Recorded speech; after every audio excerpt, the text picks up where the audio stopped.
থেমে থেমে জ্বলে ওঠা হিন্দু মুসলিম সংঘাতের 200 বছরের ইতিহাস, কখনো গুজরাট কখনো দিল্লি। হিন্দুরা মারছে আর মুসলমানেরা মরছে। বাঁচা মরার এই লড়াইয়ের মধ্য দিয়ে কাটছে ভারত উপমহাদেশের হিন্দু মুসলিম দ্বিজাতীয় সম্পর্ক। দর্শক, শান্তির পথে হেঁটেছে একদল, আরেক দল অশান্তির আগুন জ্বালিয়ে অশান্ত করেছে এই জনপদ। ভারতের ধর্মান্ধ হিন্দুত্ববাদের সাম্প্রদায়িক থাবায় বারবার আক্রান্ত হয়েছে, তারপরেও অসাম্প্রদায়িক থেকেছে উপমহাদেশের মুসলমানেরা। ঊনবিংশ, বিংশ কিংবা একবিংশ শতাব্দীর ইতিহাসের পাতায় পাতায় ছড়িয়ে ছিটিয়ে আছে মুসলমানদের তাজা রক্ত। নেতাজি সুভাষ বসু কিংবা দেশবন্ধুর মতো সত্যিকারের কিছু ভগবানের দেখা মিললেও ইন্দিরা থেকে নরেন্দ্র মোদী কিংবা নেহেরু থেকে নরসীমা রায়ের মতো নরপশুরাই ভারত উপমহাদেশ বেশিরভাগ সময় শাসন করেছে। শাসনের নামে শোষণে মুসলমানদেরকে কতটা নিষ্পেষণ সহ্য করতে হয়েছে তার অজানা কিছু ইতিহাস নিয়ে আজকের পর্ব। আপনাদের সাথে আছি আমি ইলিয়াস হুসাইন।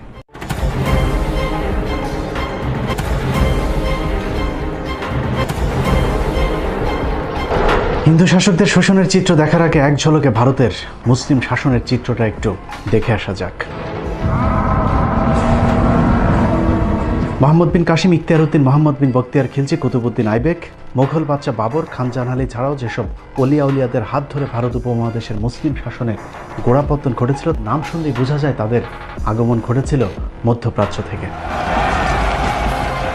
আরবের এসব বণিকরা বাণিজ্য করতে আসলেও তাদের কারণে আমাদের নিকট পূর্বপুরুষদের কুসংস্কারাচ্ছন্ন অন্ধকার অসাম্যের ধর্ম ছেড়ে আজ আমরা শান্তির পথে।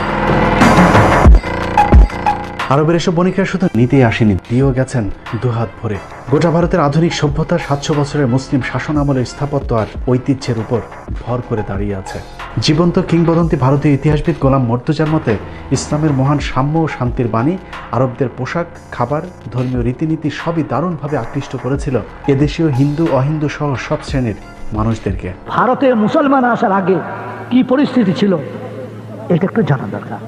আমি ঐতিহাসিক হিসাবে বা ইতিহাসবিদ হিসাবে বলতে বাধ্য হচ্ছি, ভারতে মুসলমানরা যখন আসেনি আমরা কাপড় পরতে জানতাম না, আমরা বেশিরভাগ থাকতাম উলঙ্গ। অর্থাৎ টপ র্যাঙ্কের আমাদের যারা ধর্মগুরু ছিলেন তারা ল্যাংটো হয়ে থাকতেন, উলঙ্গ। এবং তারা ল্যাংটো হয়ে শুধু থাকতেন না, ছাই মাখতেন, ভস্য মাখতেন। যদি বলে কেন ভস্য মাখতে, শীতকালে ঠান্ডা লাগতো না, ভস্য মাখলে ঠান্ডা লাগে না, লোমকূপগুলো ভর্তি হয়ে যায়। আজও যদি ভারত আপনি ঘরেন, তা এখনো কিছু পুরো উলঙ্গ সাধু সন্ন্যাসী দেখতে পাবেন না, উত্তর দিন, পুরো উলঙ্গ। উলঙ্গ ভারতের অসভ্য জাতিকে শুধু মুসলমান শাসকেরা সভ্য হতেই শেখায়নি, হিন্দুদের সব বিপদে পরম বন্ধু হয়ে পাশে দাঁড়িয়েছে হাজী শরীয়তুল্লাহ তিতুমির আর দুদু মিয়ারা। ভারতের রাজধানী দিল্লির ইন্ডিয়া গেট।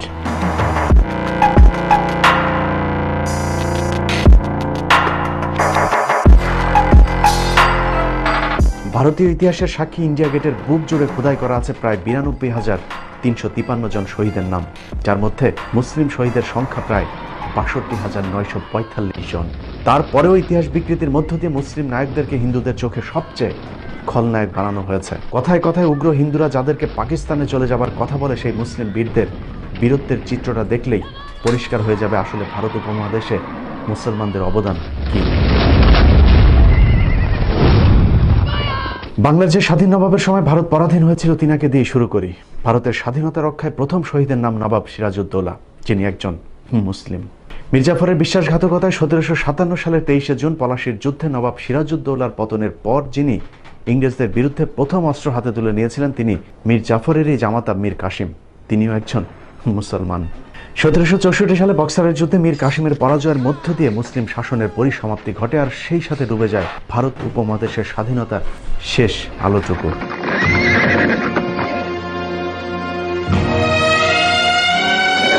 বক্সারের যুদ্ধে নিহত শহীদেরা প্রায় সবাই মুসলিম। এছাড়া সেই যুদ্ধে একাত্মতা ঘোষণা করা গৃহবন্দী হওয়া অযোধ্যা এবং দিল্লির নবাব সুজাউদ্দৌলাও ছিলেন মুসলিম শাসক।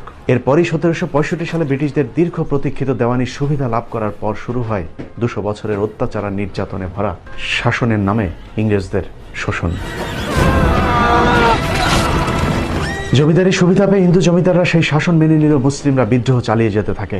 নবাবী শাসন আমলে মাইনা হিসেবে রাজ্যের সৈনিকদের যেসব লাখেরাজ সম্পত্তি দেওয়া হয়েছিল, ইংরেজরা শুরুতেই সেই সম্পত্তি কেড়ে নেয়, যার ফলে এসব সৈন্যরা নিঃস্ব ফকির হয়ে যে আন্দোলন শুরু করেছিল তাকে ইতিহাসে বলা হয় ফকির বিদ্রোহ। বাংলার জীবন্ত ইতিহাস শেরে বাংলা বইয়ের 44 পৃষ্ঠায় উল্লেখিত তথ্য অনুযায়ী ফকির বিদ্রোহে মোট 83,000 মুসলিম সৈন্য অংশ নিয়েছিলেন। মুসলিম শাসকদের নামে মাত্র খাজনার পরিবর্তে কোম্পানির অস্বাভাবিক খাজনা বৃদ্ধির ফলে দিশেহারা হয়ে ভারতের কৃষকেরা কৃষক আন্দোলন শুরু করেন। থেমে থেমে 1800 সাল পর্যন্ত চলা তীব্র সেই আন্দোলনের মূল নেতৃত্বে ছিলেন ফকির মজনু শাহ, চেরাগ আলী, মুসা শাহ, শের আলী, যাদের সবাই প্রায় মুসলমান। ঊনবিংশ শতাব্দীর শুরুতেই শুরু হয় হাজী শরীয়তুল্লাহর ফরায়েজি আন্দোলন। তিনার মৃত্যুর পর তার সুযোগ্য পুত্র হাজী মোহাম্মদ মহসিন ওরফে দুদু মিয়া ফরায়েজি আন্দোলনকে আরও বেগবান করেন। তবে হিন্দু জমিদারদের সহায়তায় ইংরেজদের ব্যাপক দমন পীড়নে সেই আন্দোলনও খুব বেশি দূর যেতে পারেনি। মুসলিম আত্মত্যাগের আরেক বীর শহীদের নাম তিতুমির। 1831 সালের 19 নভেম্বর বারাসাত জেলার নারকেল বাড়িয়ায় ঐতিহাসিক বাঁশের কেল্লায় শহীদ হন তিতুমির সহ তার সঙ্গীরা। তিতুমির শহীদ হওয়ার পর একই সালের মে মাসে শুরু হওয়া ওয়াহাবি আন্দোলনের পরিসমাপ্তি ঘটে বালাকোটে সৈয়দ আহমেদের শহীদ হওয়ার মধ্য দিয়ে। বন্দুকের গুলির কার্তুজে গরু ও শূকরের চর্বি ব্যবহারের প্রতিবাদে 1857 সালের 29 মার্চ সিপাহী বিদ্রোহ শুরু হয়, যার নেতৃত্বে ছিলেন মুঘল বাদশাহ দ্বিতীয় বাহাদুর শাহ। বিদ্রোহের অপরাধে বাহাদুর শাহকে বর্তমান মিয়ানমারের রেঙ্গুনে নির্বাসিত করা হলেও বিদ্রোহ থামেনি, বরং যুদ্ধ আরও বেগবান হয়েছে। অনেক ইতিহাসবিদের মতে 1857 সালের সিপাহী বিদ্রোহ ভারত উপমহাদেশের প্রথম স্বাধীনতা যুদ্ধ। কিন্তু হিন্দু জমিদারদের গাদ্দারির কারণে পরাজিত হতে হয়েছে স্বাধীনতার সেই যুদ্ধেও। হিন্দু জমিদারেরা বিভিন্ন জায়গায় স্বাধীনতাকামী মুসলমানদেরকে ধরে ইংরেজদের হাতে তুলে দেয়। জমিদারদের সহায়তায় তৎকালীন পূর্ব বাংলায় নেতৃত্ব দেওয়া মুসলিম বীর সিপাহী রজব আলীকে তার বাহিনী সহ গণফাঁসি দেওয়া হয়, যার প্রমাণ এখনও ঢাকার বাহাদুর শাহ পার্কে গেলে পাওয়া যাবে। এছাড়া ব্রিটিশ বিরোধী প্রতিটি আন্দোলনে মুসলিমরা সামনে থেকে নেতৃত্ব দিয়েছেন। তারপরেও ভারতের স্বাধীনতার জনক কোনো মুসলমানকে করা হয়নি, বরং সেই উপাধি দেওয়া হয়েছে মহাত্মা গান্ধীকে, যিনি 1916 সাল পর্যন্ত ভারতেই ছিলেন না। আর এখনকার হিন্দু নেতারা তো বলে বেড়াচ্ছেন মুসলমানদের কোনো বাঁচার অধিকারই থাকতে নেই। We know where the Muslim population is large, there's always trouble because the Islamic ideology says so. If Muslims become more than 30%, that country is in danger. সেই সময়ের সিপাহী বিদ্রোহে কত মানুষকে হত্যা করা হয়েছে এবং তারা কারা ছিলেন, তাদের পরিচয় কি, তাদের ধর্মীয় পরিচয় কি, ইতিহাস বলছে যে তাদের মেজর অংশ, তাদের বেশিরভাগ অংশ ছিল মুসলিম। আজকের মুসলমানদেরকে বলা হয় তোমাদের কোনো অবদান নেই। এই বিকৃত ইতিহাস সম্পর্কে দেশবাসীকে সাবধান থাকতে হবে। কখনো কি চিন্তা করেছেন সম্রাট বাবর, শাহজাহান আর আওরঙ্গজেবদের 700 বছরের শাসন আমলের পরেও কেন হঠাৎ করেই মুসলমানদের এত অধপতন হলো, আর কেনই বা হিন্দুদের অস্বাভাবিক এমন উত্থান হলো ভারতবর্ষে? 1757 থেকে 1857, 100 বছর ইংরেজরা মেরেছে, মুসলিমরা মরেছে। আর সুযোগ সন্ধানী হিন্দু ব্রাহ্মণরা পেয়েছে শিক্ষা, চাকরি, আর সেই সাথে মুসলিমদের কাছ থেকে ইংরেজদের কেড়ে নেয়া জমিদারি। ভারতের মহারাষ্ট্র সরকার প্রকাশিত ভারতীয় সংবিধানের জনক বিআর ডক্টর আম্বেদকর রচনাবলীর 8ম খণ্ডের 305 নম্বর পৃষ্ঠায় উল্লেখ করা হয়েছে 1812 সাল থেকে 1814 সাল পর্যন্ত ইংরেজরা একটি জরিপ করে দেখেন কাদেরকে এদেশে কুকুরের মতো ব্যবহার করা যাবে। সেই রিপোর্ট অনুযায়ী ব্রাহ্মণদের সবচেয়ে প্রভুভক্ত হিসেবে উল্লেখ করা হয়। রিপোর্টের একটি গুরুত্বপূর্ণ উক্তি ঠিক এই রকম: in most part of the country the Brahmin and the beggar are the synonymous. অর্থাৎ ব্রাহ্মণরা এতটাই তেলবাজ ছিল যে তাদেরকে ভিক্ষুকের সাথে তুলনা করা হয়েছিল। এভাবেই কুকুরের মতো হিন্দুরা ইংরেজ মনিবদের কাছে যেতে থাকে, আর মুসলমানদের সাথে ইংরেজদের বাড়তে থাকে দূরত্ব। কিন্তু ব্যাক টু ব্যাক মুসলিম বিদ্রোহের দিশেহারা ইংরেজরা চিন্তা করলো ভারতের টিকে থাকতে হলে মুসলমানদেরকে শিক্ষা ও চাকরিতে টানতে হবে। লর্ড ম্যাকুলের নেতৃত্বে 1854 সালে একটি শিক্ষা কমিশন গঠন করা হয়। কমিশনের পরামর্শ অনুযায়ী 1858 সালে ব্রিটিশ সম্রাজ্ঞী মহারানী ভিক্টোরিয়া শিক্ষা কমিশনকে হিন্দু মুসলিম সবাইকে সমানভাবে শিক্ষা ও চাকরিতে সুযোগ দেবার আদেশ দেন। মুসলমানদের একাংশ নারীর সে সিদ্ধান্ত মেনে নিলে ভারত উপমহাদেশে শুরু হয় নতুন আরেক অধ্যায়ের।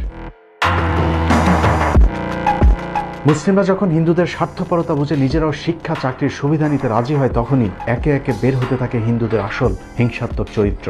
বিদ্যালয়গুলোতে মুসলিম ও নিচু বর্ণের হিন্দুরা পড়াশোনা করতে চাইলেও সেখানে বাধা দেয় হিন্দু ব্রাহ্মণরা। ব্রাহ্মণদের এই বৈষম্য দেখে জাস্টিস স্যার সৈয়দ আমির আলী 1857 সালে বেসরকারিভাবে মুসলিমদের জন্য অ্যাংলো মোহামেডান স্কুল প্রতিষ্ঠা করেন, যেখানে মুসলমানদের পাশাপাশি হিন্দু নিচু বর্ণের মানুষদেরকেও পড়াশোনার সুযোগ দেওয়া হয়।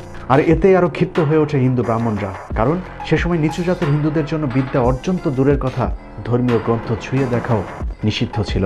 মুসলমানদের শায়েস্তা করতে 1885 সালে হিন্দুরা জাতীয় কংগ্রেস নামে প্রথম ধর্মের ভিত্তিতে সাম্প্রদায়িক একটি রাজনৈতিক সংগঠন গড়ে তোলে। আর সেই সংগঠন থেকে মুসলমানদের শিক্ষার বিরুদ্ধে তীব্র আন্দোলন শুরু করে হিন্দু ব্রাহ্মণরা। পাল্টাপাল্টি অবশ্য নিজেদের শিক্ষার অধিকার রক্ষায় সৈয়দ স্যার আহমেদ আলীগড়ে গড়ে তোলেন Anglo Indian Mohammedan educational association, যা পরবর্তীতে মুসলিম লীগ নামে রাজনৈতিক দলে আত্মপ্রকাশ করে। কিন্তু আগে থেকে শিক্ষায় এগিয়ে থাকা সংখ্যাগরিষ্ঠ হিন্দুদের হিংসাত্মক তৎপরতার সাথে পেরে ওঠা যাচ্ছিল না, যার ফলে বাধ্য হয়ে পূর্ববঙ্গের মুসলিম নেতা নওয়াব স্যার সলিমুল্লাহ, শেরে বাংলা একে ফজলুল হক, নবাব ভিকারুল মুলকরা বঙ্গভঙ্গের দাবি তোলেন। দাবি মেনে লর্ড কার্জন ঢাকাকে রাজধানী রেখে 1905 সালে বঙ্গভঙ্গ করলে পূর্ব বাংলার মুসলমানেরা এগিয়ে যেতে থাকে। পরের 6টি বছর হিন্দুদের ভয়ঙ্কর এক রূপ দেখেছে ভারতীয় উপমহাদেশ। হিন্দুদের ব্যাপক বিক্ষোভের পর 2011 সালে বঙ্গভঙ্গ রদ করা হলো। পূর্ব বাংলার মুসলিম নেতা নবাব স্যার সলিমুল্লাহ ঢাকাতে অন্তত একটি বিশ্ববিদ্যালয়ের দাবি তোলেন।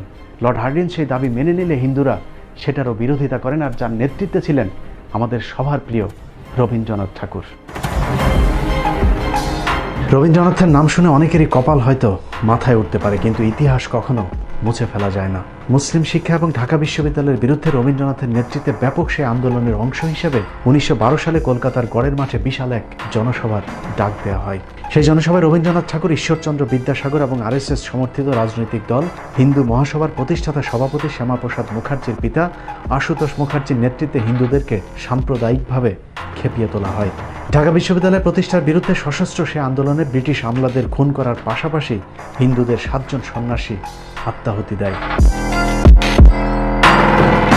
যদিও এসব ঘটনাকে বানোয়াট বলে দাবি করে ভারতীয় অনেক এদেশীয় দালাল। যে মিটিংয়ে রবীন্দ্রনাথের বিরোধিতা করার কথা বলা হয়, এটা নিয়ে গবেষণা করে দেখা গেছে যে রবীন্দ্রনাথ তখন পূর্ব বাংলায় ছিলেন, তিনি কলকাতাতেই ছিলেন না 2 দিন। তো কাজেই আপনার এগুলো সব মিথ্যাচার। এবার ভারতীয় হিন্দুদের মুখে শোনা যাক কলকাতার গড়ের মাঠের সেই জনসভায় রবীন্দ্রনাথ ছিলেন কিনা। সেই গড়ের মাঠে 1912 সালের মার্চ মাসে গড়ের মাঠে সেই মিটিংয়ের এর থেকে অনেক বড় ডায়াস হলো, তার সভাপতি হলেন বিশ্বকবি রবীন্দ্রনাথ ঠাকুর। কিসের জন্য মিটিং জানেন? মিটিংটা হলো ইংরেজ গভর্নমেন্ট তখন প্রস্তাব দিয়েছে ঢাকাতে একটা ইউনিভার্সিটি করবে, বিশ্ববিদ্যালয় ঢাকাতে, তখন কলকাতায় আছে। সেখানে প্রস্তাব পাশ হচ্ছে ঢাকাতে যেন বিশ্ববিদ্যালয় ইংরেজ গভর্নমেন্ট না করে। কেন বলেন তো? সেখানে বিশ্ববিদ্যালয় হলে মুসলমানরা লেখাপড়া শিখবে। কারো মুখের কথা বিশ্বাস না করলেও চলবে। 1912 সালের 18 মার্চ গড়ের মাঠের সেই জনসভায় সভাপতি ছিলেন রবীন্দ্রনাথ নিজে, যার প্রমাণ কলকাতা ইউনিভার্সিটির রিপোর্ট B4-এর 130 নম্বর পৃষ্ঠায় সংরক্ষিত সভাপতির ভাষণ। রবীন্দ্রনাথের ঐতিহাসিক সেই ভাষণের একটি জায়গায় তিনি বলেছিলেন, চাষার ছেলেরা যদি বিশ্ববিদ্যালয়ে পড়ে তাহলে ক্ষেত খামারে কামকাজ করবে কারা। শুধু এটাই নয়, শ্রী নীরজ চৌধুরীর the autobiography of unknown India বইয়ের তথ্যানুযায়ী রবীন্দ্রনাথ মুসলিমদের বিদ্রুপ করে বলতেন, মুসলমানরা হচ্ছে লাইভ স্টক, গৃহপালিত পশু। কিন্তু সেই ইতিহাস এখন আর কেউ পড়ে না। 1971-এর পর বদলে যায় সবকিছু। চরম মুসলিম বিদ্বেষী রবীন্দ্রনাথ এখন আমাদের প্রাণের কবি।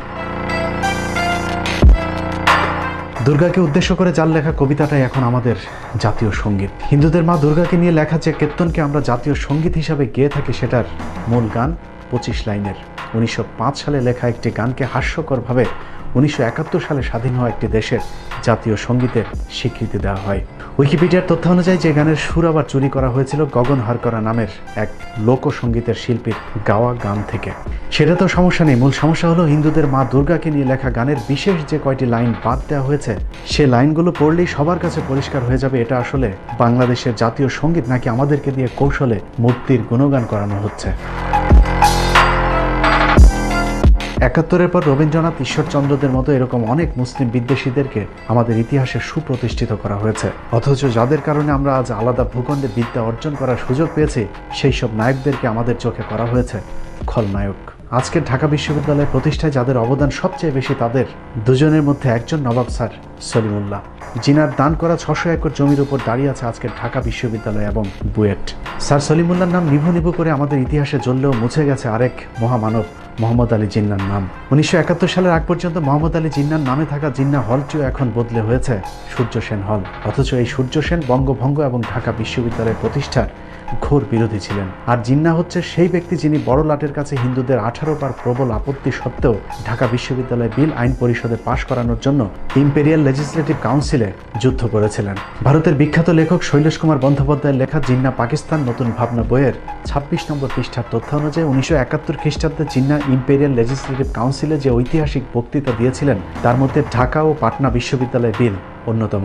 জিন্নাহর সেই বিলের উপর ভিত্তি করে 1921 সালে প্রতিষ্ঠিত হয় প্রাচ্যের অক্সফোর্ড খ্যাত ঢাকা বিশ্ববিদ্যালয়। শুধু ঢাকা বিশ্ববিদ্যালয় নয়, জিন্নাহর কারণে বাংলাদেশ ও পাকিস্তানের মুসলিমরা আজ আলাদা ভূখণ্ড পেয়েছে। তা না হলে আমাদেরকেও হয়তো কাশ্মীর, হায়দ্রাবাদ কিংবা দিল্লির মুসলমানদের মতো ভাগ্যবরণ করতে হতো। এভাবেই ভারতীয় দালালেরা বাংলাদেশের বুক থেকে একের পর এক দেশপ্রেমিক মুসলমানদের নাম মুছে ফেলার ষড়যন্ত্র করছে। মুক্তিযুদ্ধের বিজয়ের মুহূর্তে ভারতীয় জেনারেল অরোরাকে রাখা হলেও রাখা হয়নি বাংলাদেশের সর্বাধিনায়ক জেনারেল ওসমানী কিংবা কোনো সেক্টর কমান্ডারকে। স্বাধীনতার পর থেকে ভারত বাংলাদেশের উপর দাদাগিরি চালাতে থাকে। ভারতের লুটপাটের যে যখন বাধা দিয়েছে তাকেই গুম করা হয়েছে। 1972 সালের এপ্রিলে ভারতীয় বাহিনী বাংলাদেশ ছেড়ে গেলেও বাংলাদেশকে তারা সবসময় নিয়ন্ত্রণ করেছে। যখন যে রাজনীতিবিদ তাদের বিপক্ষে কাজ করেছে তাকেই করুণভাবে হত্যা করা হয়েছে। অভিযোগ আছে বঙ্গবন্ধু হত্যাকাণ্ড ভারতের পরোক্ষ মদত ছিল। যুদ্ধের পর বাংলাদেশের উপর ভারতের একক আধিপত্য মেনে না নেওয়া, বিভিন্ন দেশ থেকে আসা ত্রাণের হিসাব চাওয়া, এপ্রিলের মধ্যে ভারতীয় সেনাবাহিনীকে বাংলাদেশ ছাড়তে বাধ্য করা এবং ভুট্টোকে রাষ্ট্রীয় অতিথি হিসেবে বাংলাদেশে আনা সহ বেশ কয়েকটি বিষয়ে শেখ মুজিবের সাথে ভারতের সম্পর্কের টানাপোড়েন হয়। যে কারণে 15 আগস্টের সেনা বিদ্রোহের বিষয়টি ভারতীয় হাইকমিশন দিল্লিকে জানালেও মুজিবকে কেউই অবগত করেনি। অন্যদিকে কূটনৈতিকভাবে বাংলাদেশকে অনন্য উচ্চতায় নিয়ে যাওয়া বাংলাদেশের ইতিহাসের সবচেয়ে জনপ্রিয় রাষ্ট্রনায়ক জিয়াউর রহমানকে হত্যা করা ভারতের জন্য বাধ্যতামূলক হয়ে ওঠে। কারণ দেশের ব্যাপক উন্নয়ন এবং ভারতকে টপকে শহীদ জিয়াউর রহমানের বিশ্ব নেতা হয়ে ওঠা ভারতের জন্য ছিল চক্ষুশূল। যে কারণে শহীদ প্রেসিডেন্ট জিয়াউর রহমান হত্যাকাণ্ডে ভারতের সরাসরি জড়িত থাকার জোর গুঞ্জন রয়েছে। একই ভাগ্যবরণ করতে হয়েছে জামাত ইসলামীকে। 1971 থেকে আজ পর্যন্ত ধারাবাহিকভাবে ভারত বিরোধিতায় কাল হয়ে দাঁড়িয়েছে দলটির। যে কারণে জামায়াতের সিনিয়র নেতাদের পাশাপাশি মাওলানা দেলোয়ার হোসেন সাইদি এবং শহীদ কাদের মোল্লাকেও ফাঁসানো হয়েছে। অথচ 71 সালে শহীদ কাদের মোল্লা বিশ্ববিদ্যালয়ের প্রথম শ্রেণীর একজন শিক্ষার্থী। তার মতো সরল লোক আর ভালো লোক খুব এই পৃথিবীতে কমই আছে। এছাড়াও বিএনপি নেতা ইলিয়াস আলী, সালাউদ্দিন আহমেদ সহ অসংখ্য রাজনৈতিক নেতাদেরকে ভারত তাদের স্বার্থে গুণ করেছে। শুধু রাজনৈতিক নেতা নয়, সেনাবাহিনীর দেশপ্রেমিক অফিসারদেরকেও পিলখানায় কথিত বিদ্রোহের নামে পরিকল্পিতভাবে হত্যা করা হয়েছে। সেনাবাহিনীর যেসব অফিসাররা সেই হত্যাকাণ্ডের বিচার চেয়েছেন তাদেরকেও গুম কিংবা চাকরিচ্যুত করে দেশান্তরী করা হয়েছে। তো যেহেতু এই 25শে ফেব্রুয়ারি 2009 সালের আমি একজন উইটনেস, তো অনেকদিন চুপ ছিলাম এবং নিশ্চুপ থেকে হঠাৎ করে মনে হলো যে আসলে একটা মোরাল রেসপন্সিবিলিটি আছে, যে কিছু বলা দরকার। এটলিস্ট কিছু যেগুলো দেখেছি এগুলো যদি না বলি তো একটা সময় আসবে যখন এই ধরনের লোকের সংখ্যা কমে যাবে। যে এক্সপিরিয়েন্স আমরা ইতিমধ্যে বিভিন্ন ঘটনা থেকে আমাদের দেশে আমরা পেয়েছি। এখানে আসলে ইনভেস্টিগেশনের আর কিছু বলার নাই। 11,000 পাতার ইনভেস্টিগেশন পরে আসছে, এমন 800 পাতায় না সামথিং, অনেক কিছুই জমা দেওয়া হয় নাই। অনেকগুলো হার্ড এভিডেন্সই ডিনাই করা হয়েছে। অনেকের সিসিটিভি ফুটেজ আছে, যে সিসিটিভি ফুটেজগুলা সিডি বা কেস ডায়েরি দেওয়া হয় নাই। তো এগুলা হয়তো ভবিষ্যতে মানে আরো যদি প্রত্যেকটা বিচারই বাংলাদেশের সমস্যা 2-3 বার হয়, তো কোনো এক বিচারে ওটা ভালোভাবে বেরোবে, দোয়া করবেন। সেনা অফিসার হত্যার মধ্য দিয়ে এদেশে পুতুল সরকারের ক্ষমতা দীর্ঘায়িত করা হয়েছে। বিনিময়ে শিক্ষা, সংস্কৃতি, অর্থনীতি কিংবা রাজনীতি সবখানে ভারতের একচ্ছত্র আধিপত্য বিরাজ করছে। ভারত বিরোধী কথা বলাই এখন আমাদের জন্য সবচাইতে স্পর্শকাতর বিষয়।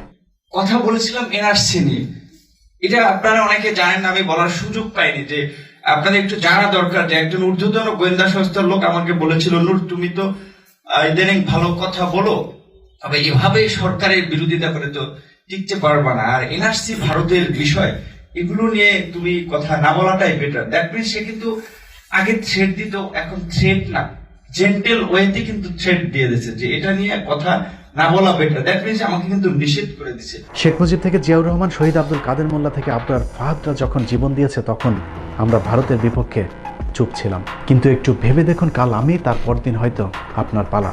এভাবে একের পর এক দেশপ্রেমিক মানুষগুলো হারিয়ে যাবে বাংলার বুক থেকে।